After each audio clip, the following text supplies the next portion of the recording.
Namaste Gurukulians, welcome back to the science class. Hope you all are fit, fine, healthy and safe at your homes.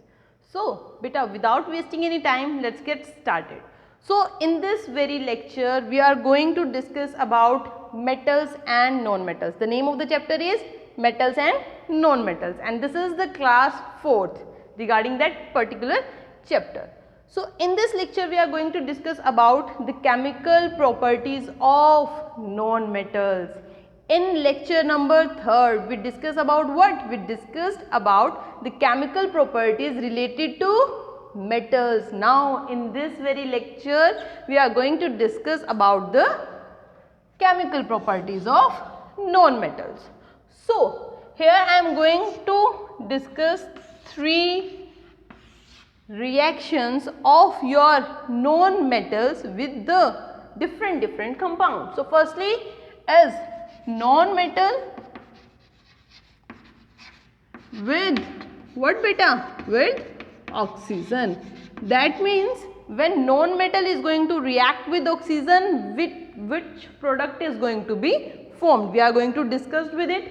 Then here non-metal oxides, non-metal oxide with water, okay, and we discuss about its nature also. Nature means beta whether it is acidic or whether it is basic in nature, okay.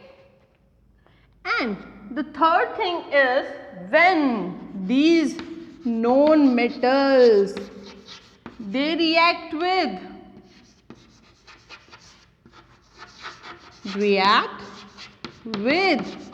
what? Hydrogen, okay. So, we are going to discuss these 3 different parts. So, starting with the very beginning, the first one, non-metals with oxygen. So, when non-metals, for example your carbon, C symbol stands for carbon in chemistry. So, when carbon reacts with what? O2. O2 is for oxygen. The product that is going to form is CO2. CO2 means carbon dioxide.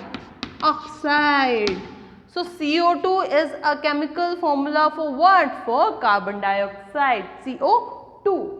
Similarly, when sulfur, S stands for sulfur. So, when sulfur reacts with what? Reacts with oxygen.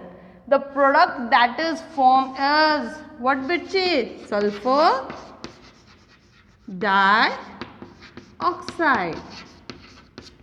Okay. So, when non-metals reacts with oxygen, they are going to form what? They are going to form their respective non-metal oxides. This is the first part. The second one is the non-metals when the non-metal oxides means the carbon dioxide and sulfur dioxide. So, when non-metal oxides they react with what? They react with water, and the symbol for water, remember, H2O. So, when the non-metal oxide, we are going to dissolve these non-metal oxides in water. That means when CO2 is dissolved in water. Bachche, here carbon dioxide is gaseous, okay. So, you may get confused that ma'am, how can we dissolve gas in water? Beta, it is possible. We can dissolve gas in water, okay. So, in your cold drinks, when you open up the cold drink bottle, what will happen? The carbon dioxide is going to released. So, it is possible that carbon dioxide dissolved in what? Water, okay. So, when carbon dioxide dissolved in water, H2CO3, name of the compound is carbonic acid. Main focus should be on this term, acid. That means when non-metal oxides they dissolve in water, the product that is formed is acidic in nature. Similarly, SO2, that is your sulfur dioxide. Sulfur dioxides. When sulfur dioxide dissolved in water, which product is going to form? An acid or a base? Acid. Very good. And which acid? H2SO3, that is sulfurous acid. Sulfurous acid. Bache, here the product form is not sulfuric acid. The formula for sulfuric acid is H2SO4. This is what? This is sulfuric acid. But H2SO3, one oxygen less, the product is sulfurous acid. Okay, and as you can see in metals, when metal oxide they are dissolved in water, the product form is a base. They are basic in nature. Metal oxides are basic in nature, but these non-metal oxides, they are acidic in nature. And in lecture number 3, the basic compound, what a base will do? The base will turn what?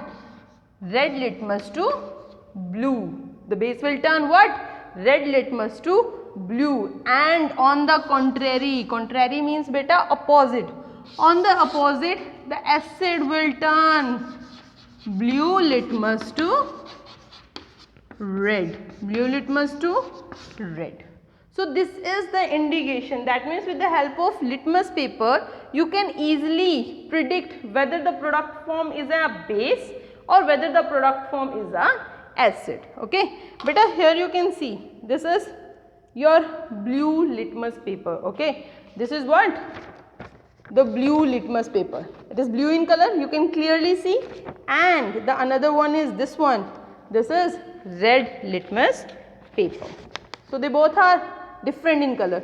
So acid turns which one of the following? Acid turns this blue into red, and the base will turn this red litmus into blue. So you have to remember this, because it is a clear indication that whether the product is an acid or a base. Very good. So the third part, reaction of non-metals with what? With hydrogen, and we have to see which product is going to form. Okay, so when the non-metals they react with hydrogen, so they are going to form the product, that means non-metal with hydrogen, or hydrogen containing non-metal product is going to be formed. Getting my point? For example, it will be clear from your from this example, like when I am going to add oxygen first, second when I am going to add sulfur, when I am going to add this nitrogen, because they all are what? They all are beta known metals, and when chlorine is going to react with hydrogen, so they are going to form different products, like H2 plus O2, H2O, that is water, sulfur plus hydrogen, H2S, that is hydrogen sulfide.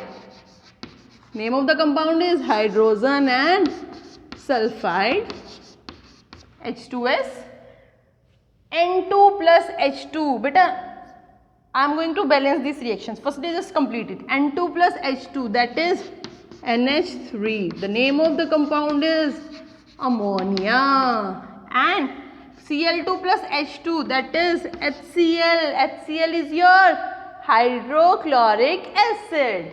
HCl is hydrochloric acid.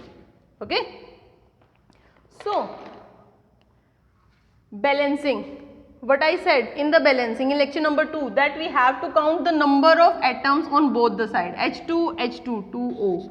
Okay, just try to balance it by yourself. It is already balanced. N2 plus 3H2 gives 2NH3, H2 and Cl2 gives 2HCl. So now it is balanced. You have to balance the reaction. It is the must part in chemistry. Okay. So this is regarding the theoretical part of the chapter. So beta, now I am going to show you how this litmus paper turns their color. Okay. So in metal, okay, I will write on the board so that it will be easy for you to relate the things. Okay. Like in the case of metals, that means we can say na bache, we can say that metal oxide, they are basic in color, basic in nature, and the non-metal oxides, they are what?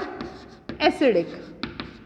So a base will turn red litmus to blue, and then acid will turn your blue litmus to red. Getting my point? So now let's see. I am having this NaOH. NaOH is a base. So I am going to pour this base in this petri dish. Okay, and base will turn what? Your red litmus to the blue one. So this is the red litmus paper. Okay, you can clearly see. So now just by dipping in the solution of NaOH, you can clearly see now the color changes from red to blue one. The color changes from red to blue. So this is the indication of what? Basic compounds. Okay. Now the next is about the acid. Okay. So I am having this HCl. This HCl is acidic in nature. I am going to pour this HCl in the dish, and this HCl will turn, acidic will turn what? Blue litmus to the red one. That means now the color change should be from blue to red. So you can clearly see the litmus paper, firstly it is blue in color, but now it changes to red. That means when blue changes to red, the nature of the oxide or the compound is acidic, and when red changes to blue, that means it is basic in nature. So this is the indication of acid and a base. And in the previous lecture we discussed about the displacement reaction. So just I am going to give you a quick review of this displacement. Okay, displacement reaction means when more reactive metal is going to displace the less reactive metal from its solution. So here I am going to take what? Magnesium ribbon, copper sulfate solution. Here you can see from your what? Reactivity series that magnesium is more reactive than copper, iron is more reactive than copper. Okay. So here I am having this copper sulfate solution. Okay, the color of this copper sulfate solution is blue. You can clearly see. Okay, when I am going to add what? When I am going to add a piece of what? Magnesium ribbon. A piece of magnesium ribbon. I am going to pour it. Can you see any change? The magnesium ribbon starts to react with what? Copper sulfate, and now after some time you will see that a red deposit, you can clearly see a red color deposit, that is copper, and the color of this magnesium changes from silver to green because of the formation of what? Because of the formation of magnesium sulfate compound. Okay, so you can clearly see the reaction. The magnesium is reacting with this copper sulfate solution. Getting my point? And bache, the same thing is going to happen when I am going to add what? When I am going to add the iron filling or iron in the compound. That means the reaction will be iron, copper sulfate. Iron is going to displace what? Copper sulfate. In this reaction, okay, magnesium ribbon is silver in color, copper sulfate blue in color, but on reaction magnesium sulfate green in color. It will deposit on that ribbon, and this copper you can see a reddish brown deposit in the test tube after some time, and the color of the solution also starts fading because blue color is because of copper sulfate, and when copper sulfate is not present in the solution, that means now the color is going to be faded away. After some time you can see that there is a change in color. Initially this is the color of the solution, that is copper sulfate, but when it is reacting with what? Magnesium, now the solution, the color of the solution, you can clearly see it is going to change and it is going to be transparent after some time, and there is a deposit, reddish deposit. Okay bache, so this is with magnesium, and the second reaction is with iron. So I am going to add these iron fillings. We have to shake it, okay, so that the iron is going to react with this copper solution. This is, initially the solution is of this color na, but on reaction with what? Iron, you can see the change in color. Okay, because now iron is going to react with copper sulfate and formation of iron sulfate is going to happen. So I am going to show you these three test tubes. Okay beta, the middle one represents the original color of copper sulfate. This test tube, when iron is going to added in the copper sulfate solution, and this third test tube, this is the color when magnesium ribbon is added. So you can clearly see the distinction in these three colors. Okay beta, so this is regarding your displacement reaction. Litmus paper test we have already done, displacement we have already done. So we covered your activity part of this chapter, and in the next lecture I am going to discuss what? The question answer part. But before that, in your exercise A, B and C part, that is the multiple choice question, true, false and the fill in the blanks. This is your duty. Just try to write the answer by yourself. Okay beta? So hope you get the lecture completely. So all the best. Thank you.